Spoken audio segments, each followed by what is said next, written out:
Hello and welcome to That Peter Crouch podcast. Got the Notorious SID and Chris Stark with me, and this is called a new name today, Chris. You've had an email in from, what's his name? David Holiday. What name that is? Yeah, great name. Mr. Holiday. Mr. Holiday. He's probably had it all his life, hasn't he? All his life, but it is a great name, isn't it? Mr. and Mrs. Holiday. Poor lad, when he's Mr. sick off work Holiday. or something, it's just like, it's too easy, isn't it? That's unreal, isn't it? Yeah, David, Mr. Holiday's been on. Thanks for your email, mate. It's a great email. It's a great name as well, this. Great name. Great name. What's he gone for? BBQ Punts. BBQ Punts. Because this bonus podcast is all about looking ahead to the weekend's games. We make a few predictions. We've got a little league table. Just to explain the scoring system, I feel we have to do it because it's still quite new, this Friday podcast thing. It's between the three of us. There's going to be a forfeit for the loser, which Paddy Power, who are involved in this, I think are going to, supersize. And it's going to be something. I'm trying to think.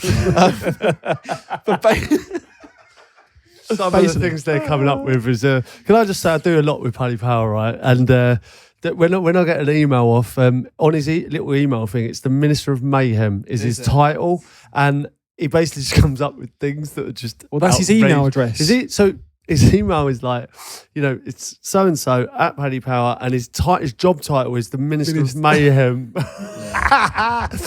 So I shudder to think what the forfeit's going to be. Yeah, if you're new to this, just to explain the scoring system, little league, three of us, we do predictions for 3 games. Obviously, there's loads of games on the weekend, but we sort of feature 3 in this podcast.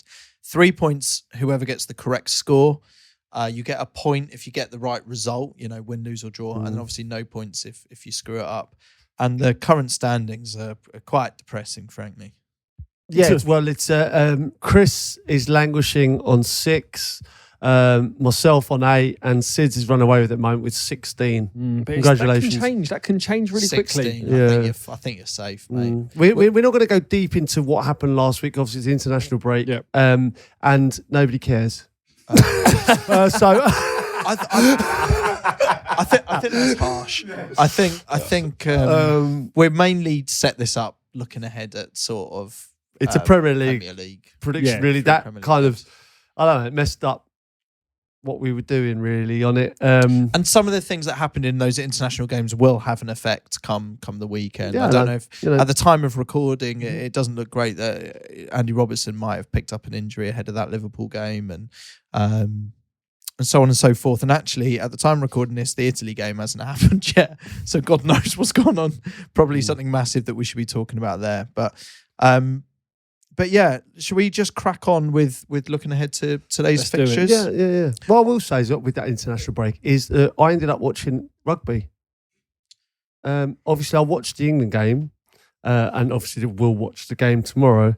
But I didn't watch a great deal of the other kind of fixtures. It was a nice time to have a break, but it was great at the rugby. I couldn't believe how much I enjoyed it. Yeah. I sat down and I watched the Ireland game. And I watched the England game, and I loved both of them. Phenomenal. And obviously, I'm not a rugby man, but I really, really enjoyed it. I went to an O'Neill's for the Saturday one, just because I thought thought it'd be a load of Irish fans. I thought it'd be loud, it'd be noisy. What a game! It was brilliant, wasn't it? It was really, really, good game. Well, yeah, because it was a funny weekend of sport, wasn't it? Because it went from the rugby, it was just sort of, and the rugby last weekend was. And I'm sort of a passing rugby fan. I'm there, sort of glory fan, I guess. But you look like a real rugby fan. I know today I do, mate. Thank you for that. In Sloane Square, just watching it all. Very good. And if you jump around the ruggers. Okay, I thought we'd sort of exercised this already, haven't we? I know. I just assumed you came straight from Harrow School. So we watched the rugby this weekend, and then it sort of bled into the boxing, didn't it? Which was kind of bizarre, interesting, KSI, funny. didn't we? Yeah. Lot going on that. I mean, thoughts? Overriding thoughts are, I think it fills a gap whilst big mainstream heavyweight fighters predominantly don't fight. Then obviously there'll be bigger audiences for this kind of thing, and they're willing to fill in the gap. KSI said it to us himself. He said, End of the day, if these other people won't fight, we'll do it. Can I say it was entertaining? It was very entertaining. I wonder what the draw is though to buy it, because you know it's going to be terrible, or do we know? No, but I went to because I was watching it in the pub. To be fair, I think you buy into it because there is a huge amount of hype, and then there's the personal thing between a couple of the boxers. So it's more like, do you remember Celebrity? Was it called Celebrity? Was it called Celebrity Deathmatch? What was that one? You know, the way they used to get the celebrities fighting. That was a thing, wasn't it? And for me, it falls more into a bit of wrestling, celebrity deathmatch kind of thing. And I suppose it's like successful podcasts, for instance. Like for instance, like us. If I just called out Bartlett or something, and we had a tear up. This is what I mean, Steve. People would pay for it. They would, that. Pod Wars. But then you see where I went wrong. I was a bit pissed and ranty on Twitter, and I sort of went off on one about, it's not proper boxing, as if I know what proper boxing is, by the way, because I don't, and I only watch it sort of casually. What grief did you get for that? Who was coming out at you like kind of side men? Well, no, fans? a lot of people made a good point, which is, but it's not. It's more entertainment, isn't it? It's more these guys are giving boxing a go, and that's where I looked at it. That's where I looked at it. To be fair, that's correct. I was entertained. And then also we should caveat it with there are people who box professionally every week and don't draw these same audiences, and there's questions as to actually what could be done to bring bigger audiences to that. If people are saying they really want to watch proper boxing, then it does exist, can be supported in other ways. But just to end it on the boxing thing, I think that's the big decision now, like Tommy Fury, because I see someone doing an interview saying that he's fighting at York Hall in front of 2,000 people and getting paid X amount, which is not really a lot, and then fighting these YouTubers and people like that and generating a couple of million. Yeah, and so then everything that comes off it. But I think Pete's right. If we're going to go down this route, great. I would be as entertained in Louis Theroux Attenborough. Yeah. Do you know what I mean? Like if we're gonna if we're not gonna be bothered about the quality of boxing, let's mix up the sort of celebrity of it. I would be quite keen to see some of them. Yeah, like narrators you talk about, like. Well, yeah. I mean, there's loads of people I could think of. Let's do a podcast one. Let's have you, Bartlett, Jake Humphrey. It'd be great to see someone, have a go on him. Have a go on him. No, I just mean you can't let Jake Humphrey beat you. It's a big lump, like I don't know, like yeah. I don't mean it personally against him. I just mean like it'd be great to see, if we're going to go down that route. Radio, Stark Moyles. Yeah. I'm not calling out anyone because I actually don't want to fight anyone. I'm really honest. And I don't think I could. Yeah. Do you know what's funny is when all these people call out to try and make these hype things happen, and then they're just really shit fighters. Yeah. It's like, do you want to call out anyone? Or? No, not at all. No. We're lovers on this podcast, aren't we? Rather than you can't get well, maybe we could. Well, stranger things have happened. I think, there's potential for us to do a collaboration advert. Puddings is massive. And that's in the pipeline. Yeah. I've a lot of conversations about it. It could happen. Oh, yeah. Just on the Puddings is massive thing. Did you hear the song that was made for you, Steve? We should probably give him a bit of an honorary shout out. Yes. And then we'll crack into this weekend's fixtures. Yep. Okay. This is a guy. So we got a tweet from a guy called Jake. And our listeners... Quickly become an overnight sensation, by the way. Amazing, The views on that video was frightening. Our listeners never fail to amaze me. We had Joel, know? right? And Joel wrote that song. And when he performed at Crouch Fest last year and everyone had their phones in the air, it just kind of really came home to me, like how much like people buy into it, It's great. And it's the same with this fella. Yeah, and this lad's got a ukulele and just uploaded a video to social, and it's been lovely seeing everyone share it around. So this is a lad called Jake Alford, and he's done a Puddings is Massive song, obviously the famous catchphrase that you said on this podcast a few weeks ago. Should we play it there, everyone? Please. Okay, here we go. Should have listened to Notorious SID. Then you wouldn't have been replaced with Unai Emery. Didn't need loads of choices, didn't need to be expansive. Just remember one thing, Puddings is massive.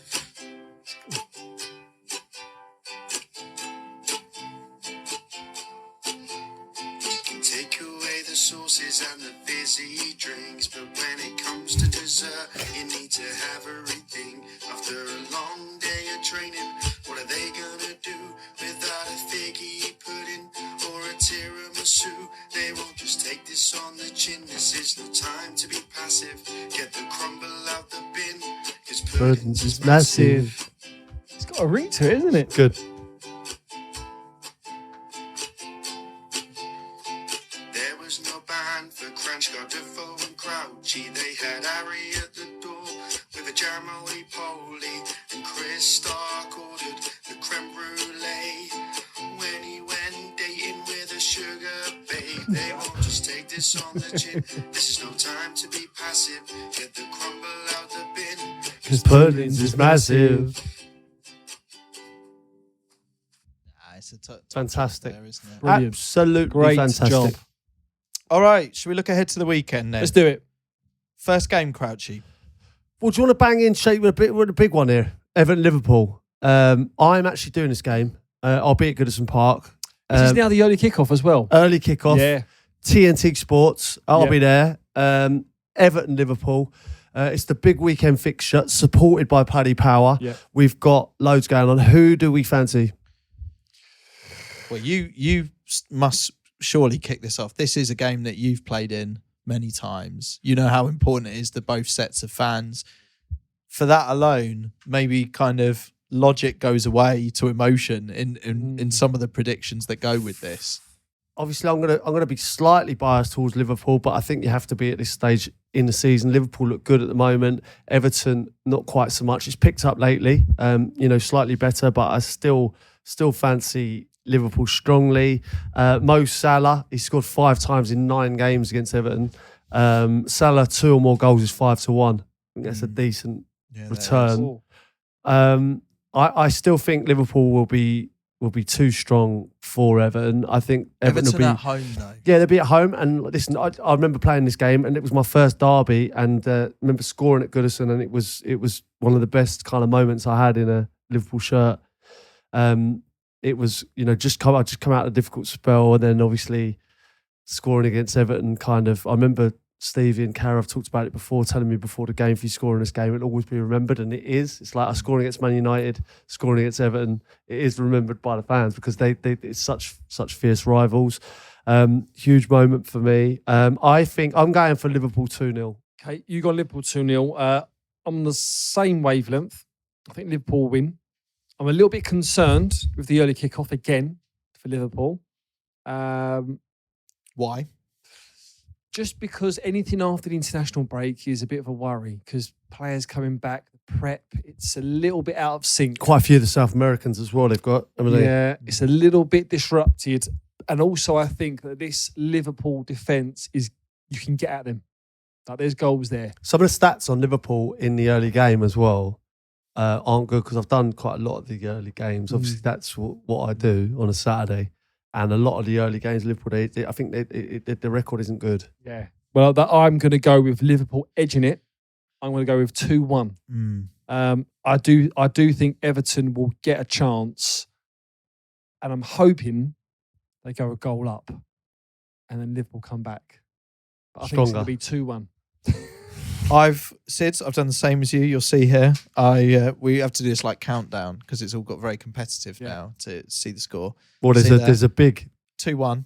You got a big 0 with the 1 in the middle of it.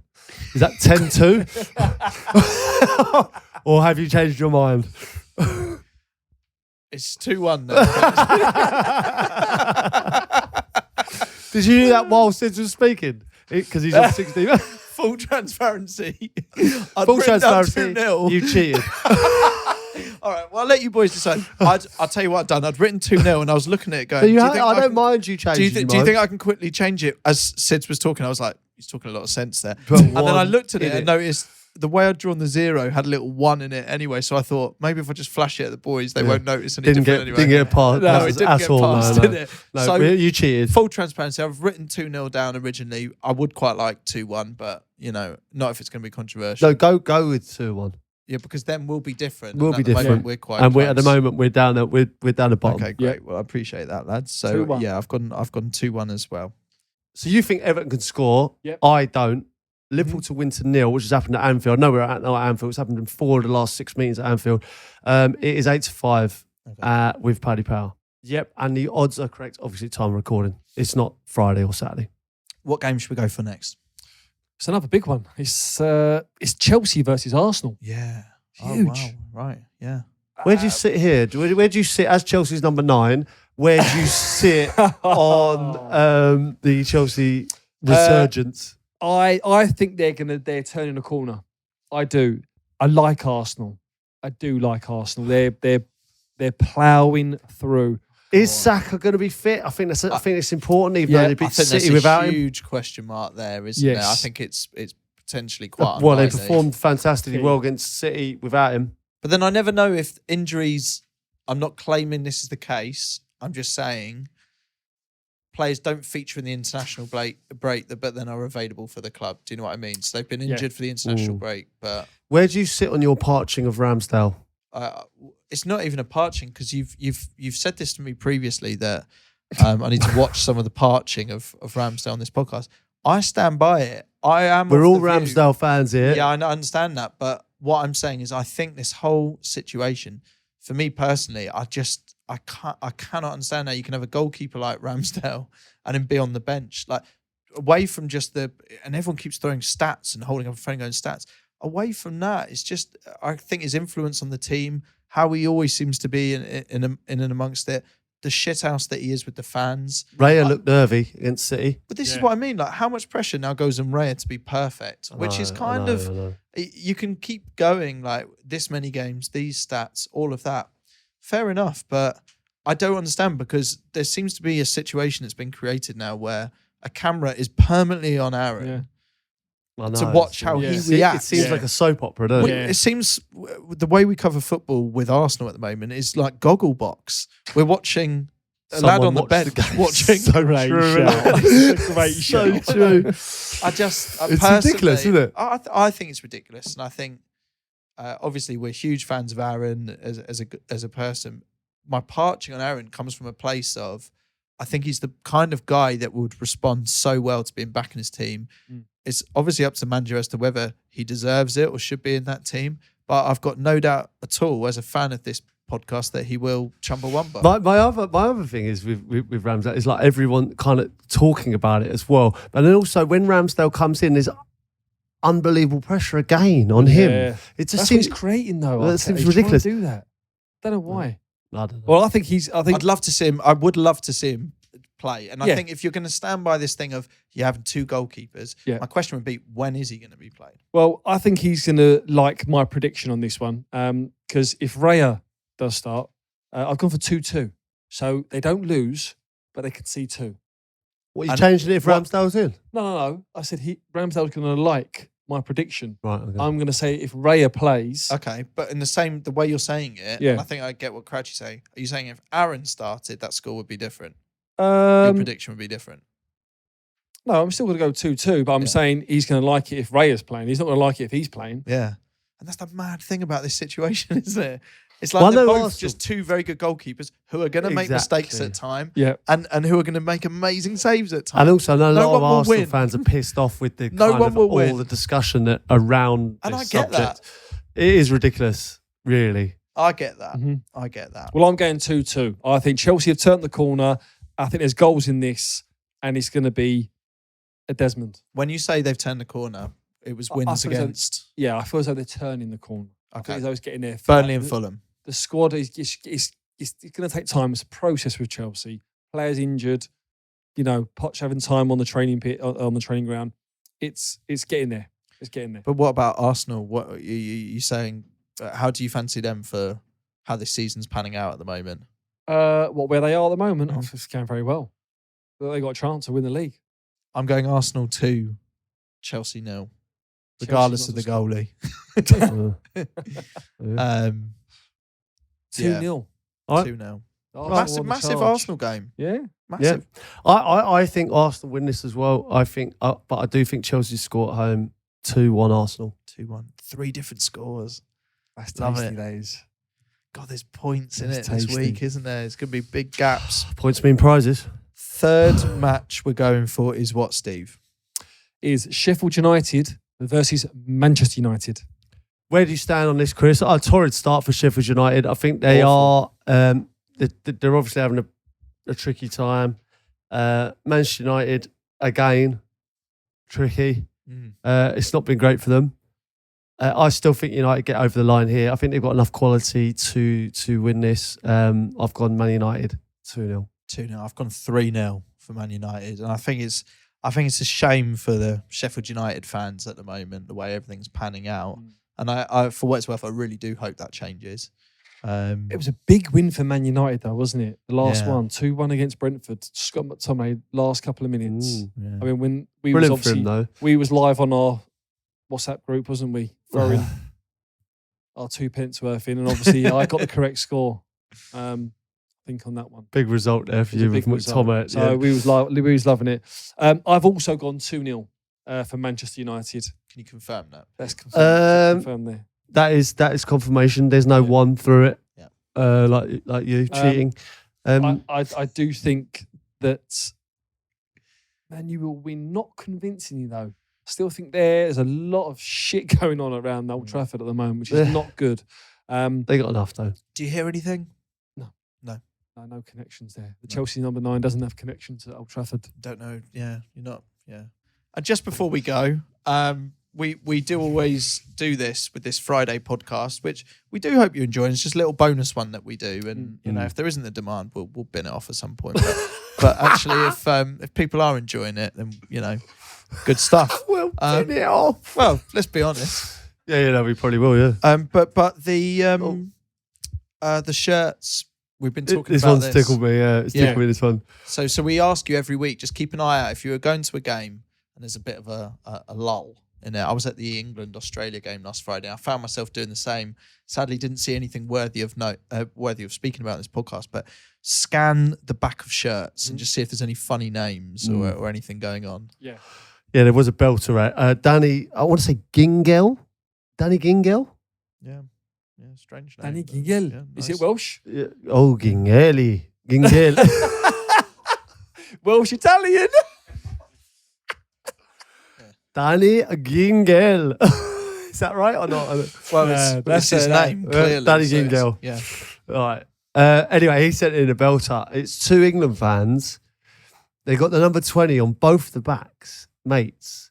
Danny, anyway, he says, hope you're well, mate. I was listening to the podcast on the way home from work and realised I saw this back in June at the England game at Old Trafford. It's an absolute howler.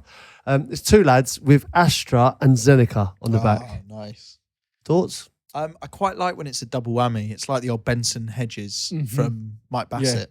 The only thing that gets me with this is I take it they go to football together.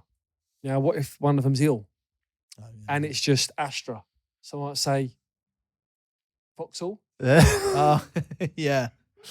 I don't know if it's the other one, Zeneca. You're right. Sometimes it needs both. If you go as, say, It's a duo. Dick and Dom, We've done means very different together. As Yeah. you Well, you don't if just want to one's be ill. one dick, do Yeah. you? How'd you get to put with dick on your back? I mean, it makes what AstraZeneca. I mean, what they're a jab. I think it's a bit weird that. What are they, a jab? Yeah. Well, it is. It's Or the COVID jab. they're a pharmaceutical like superpower. I don't know What are they what's trying to kind of- achieve? I don't know. We might be missing something with this because it does seem strange. And it had the number 2020, which is obviously when this was. So they're referring to the coronavirus. Yeah. But why are they going to football as a jab for a virus? That's a bit like getting a shirt printed with the number 19 and COVID on the name, isn't it? It's just a bit strange, really.